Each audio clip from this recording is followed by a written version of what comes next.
Hola, buenas noches. Soy Olga Tarnovska y este es mi blog sobre la guerra de Rusia contra Ucrania y la victoria ucraniana inminente.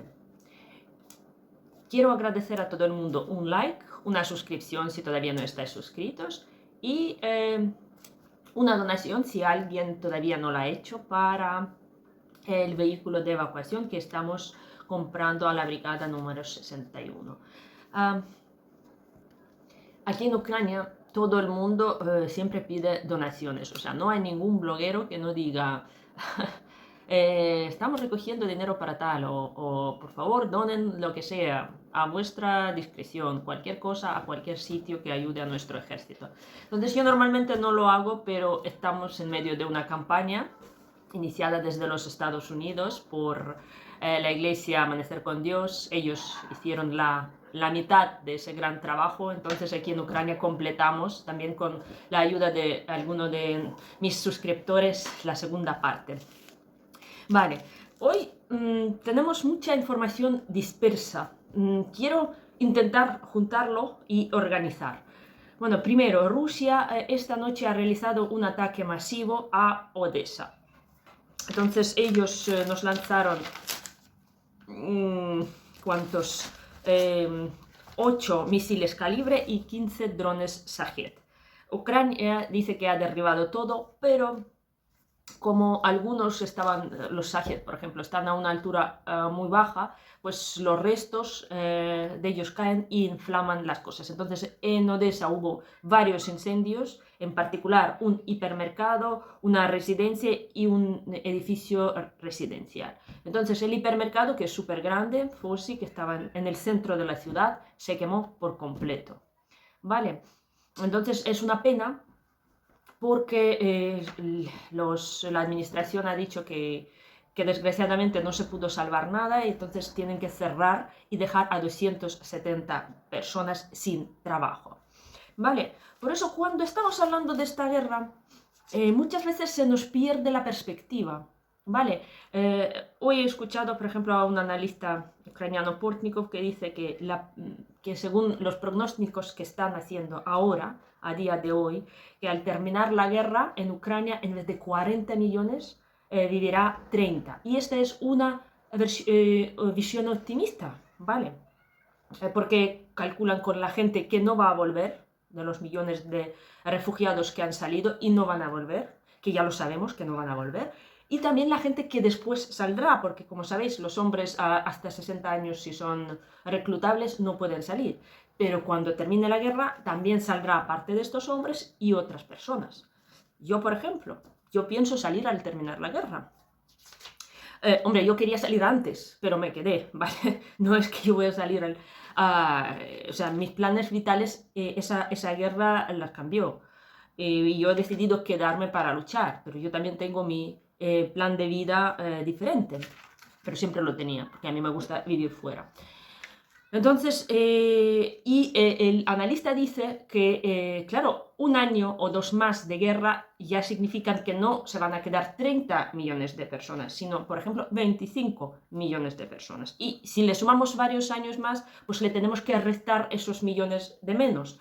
Y es lógico, ¿no? Porque un país devastado por la guerra, cada día, pues se queda en nada. Entonces, si antes Ucrania era como un país como Polonia, ¿vale?, europeo de más de 40 y pico mil habitantes, poco a poco se va a convertir en una Eslovaquia, ¿vale? En tamaño de personas, en un país pequeño. O sea, Putin, incluso sin ganar esta guerra, sino haciéndola muy extenuante y agotadora para Ucrania, para su economía, para todo, pues va a conseguir ganarla de otra forma, ¿vale? Expulsar a todos los ucranianos, pues exterminar a los que pueda, destruir el país y claro, eso ya va a ser irrecuperable en algún punto.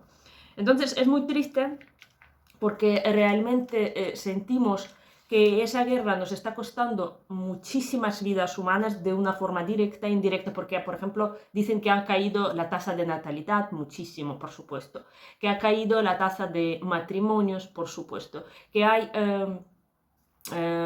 enfermedades, de repente, claro, la gente está viviendo una situación de estrés permanente, ¿no? Entonces hay mucha gente que tiene infartos o derrames cerebrales y aumentó a lo mejor la tasa en 16% de veces y ahora disminuyó la edad, ¿no? En 10 o 15 años. Entonces ya las personas de mi edad empiezan a tener estos problemas, que no es normal, bueno, muy normal, ¿vale? Entonces la guerra es una señora que está ahí con su, ¿cómo se llama? Se me olvidó, pues cortando las cabezas de una forma u otra. Entonces es muy triste y para nosotros es muy importante que esta guerra no lleve tantas vidas humanas cuanto se está llevando, y por eso es tan importante las armas como drones, las armas como misiles, las armas como aviones para protegernos. Incluso ya se habla de comprar aviones en el mercado negro, si no nos lo dan los Estados Unidos, que nos lo prometen desde hace un año, pues buscarlos como sea, ¿no? Entonces Ucrania está como desesperadamente intentando a sobrevivir. Y a todos los niveles, ¿no? Que muchas veces no pensamos. Vale, porque Rusia también está bombardeando todos los pueblos Izium hoy, dejando heridos y muertos Gerson, Zaporizhia, ¿vale? Allá donde pueden destruir y hacen daño, lo hacen, ¿vale? Y Ucrania no es un país milagroso, o sea, si lo destruyen no podemos reconstruirnos. Incluso aquí en Kiev no hay mucho trabajo de reconstrucción por si vuelven a bombardearnos, ¿no? Entonces la guerra es un problema a todos los niveles y afecta a todos los niveles.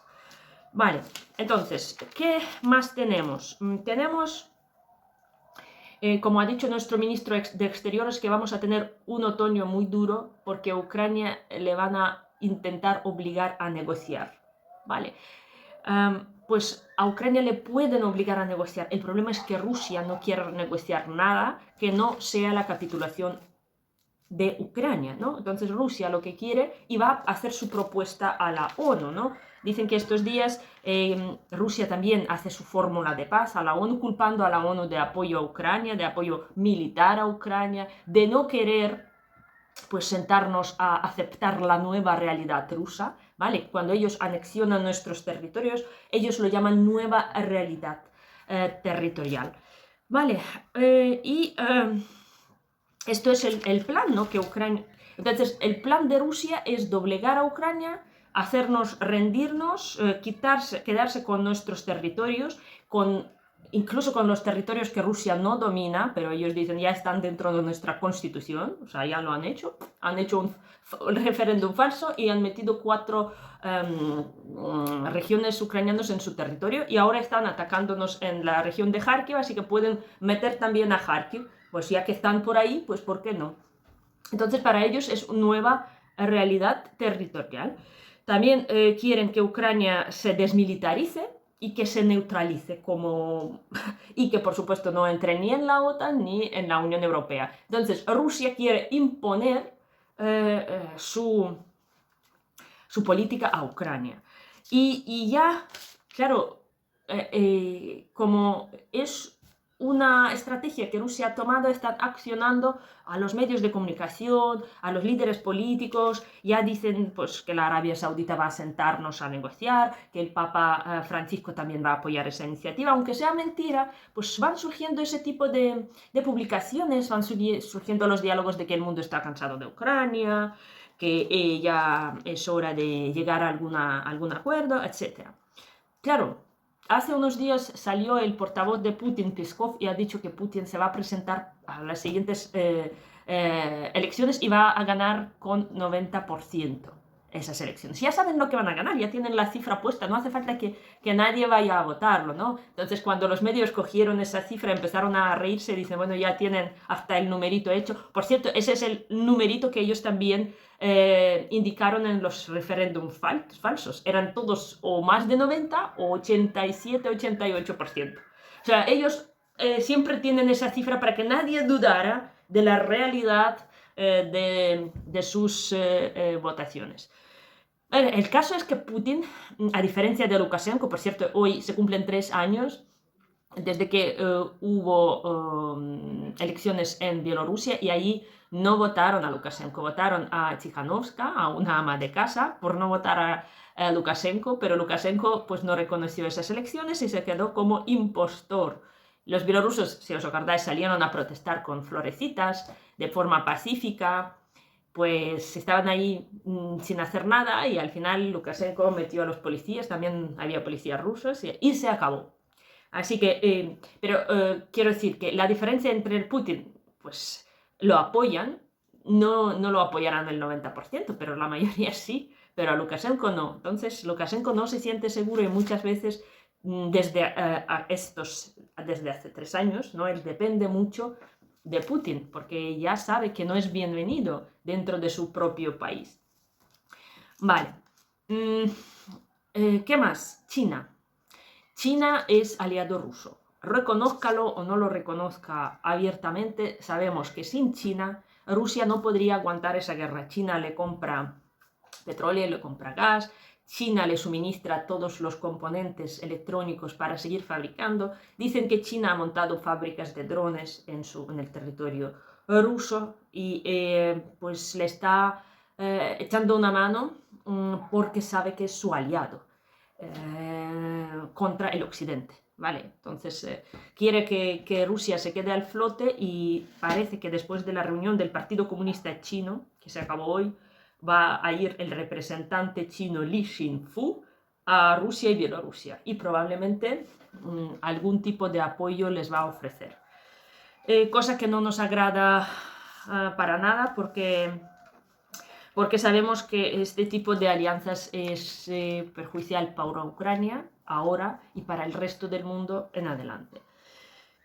Bien, Rusia quiere, ¿cómo decirlo? Rusia quiere destruir Ucrania, ¿no? Y entonces toda esta guerra, y cuando están hablándonos de negociación, es que Rusia no negocia, Rusia te da, o tú tomas esto, o nada. Entonces muchas veces cuando la gente piensa, se proyecta a sí mismos como si ellos fueran Rusia y se equivocan, porque Rusia no piensa como un país civilizado, ni ha hecho una guerra como un país civilizado, ¿no? Entonces no van a negociar. Los rusos van a imponerse. Y cuando estamos hablando de la paz, aunque los rusos firmen cualquier acuerdo, su palabra no vale nada, ¿no? Por ejemplo, cuando hubo la guerra de Chechenia, los rusos firmaron un acuerdo de autonomía con la futura autodeterminación de Chechenia, pero mientras tanto lo que hicieron es acumular las fuerzas y destruir Chechenia, toda la autonomía de este país, y compraron a Kadyrov, al padre de Kadyrov. O sea, con dinero compraron, digamos, mataron al líder y compraron a uno que dio el golpe de estado y ayudó a Rusia a ganar. ¿Vale? Entonces, nosotros sabemos que ningún acuerdo, aunque sea una pausa de la guerra, va a ser violado por los rusos. Entonces el mundo todavía sigue albergando alguna cosa, alguna esperanza, y nosotros, por supuesto, no nos fiamos, estamos muy cansados de esto, realmente, de estas propuestas y de esta presión de negociar ¿el qué? Negociar nuestra muerte, ¿qué va a ser? ¿Patas arriba, patas para abajo, descuartizados? No sé, es muy cruel por parte del mundo ir obligándonos a esto. Vale, pero es mi punto de vista, ¿no? Entonces, Rusia, claro, el país, el mundo occidental lo que no quiere es una confrontación directa con Rusia, ¿vale? Pero están evitándolo por todos los medios. Sin embargo, Rusia ya lleva un año diciendo que están en la guerra con la OTAN, ¿no? Están provocando, han detenido un navío a 30 kilómetros de la frontera de Turquía. Han obligado a toda la tripulación a estar ahí con las manos por detrás. O sea, están demostrando que ellos son los que mandan. Y hay países de la OTAN como Rumanía, como Bulgaria, como Turquía, que también son como dueños del acuatorio del Mar Negro y permiten que se haga esta piratería delante de sus narices sin decir nada. ¿Vale? Rusia está provocando, se han detenido a los wagneritas distribuyendo las hojas de reclutamiento en Polonia. Todo esto, Rusia está tentando, o sea, a la OTAN. Bien, entonces, yo creo que más o menos es todo. que yo quería decir. El ejército ucraniano hace su trabajo. Hoy se ha derribado un helicóptero ruso K-52 cerca de Bakhmut.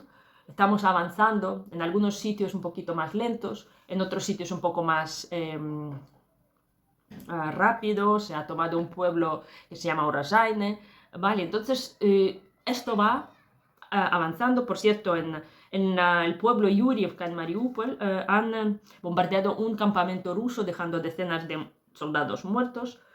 Y las cosas pasan, pero como yo he dicho, no va a haber un relámpago, un avance milagroso. Todo va a ser lento, doloroso y bastante sangriento. Pero venceremos.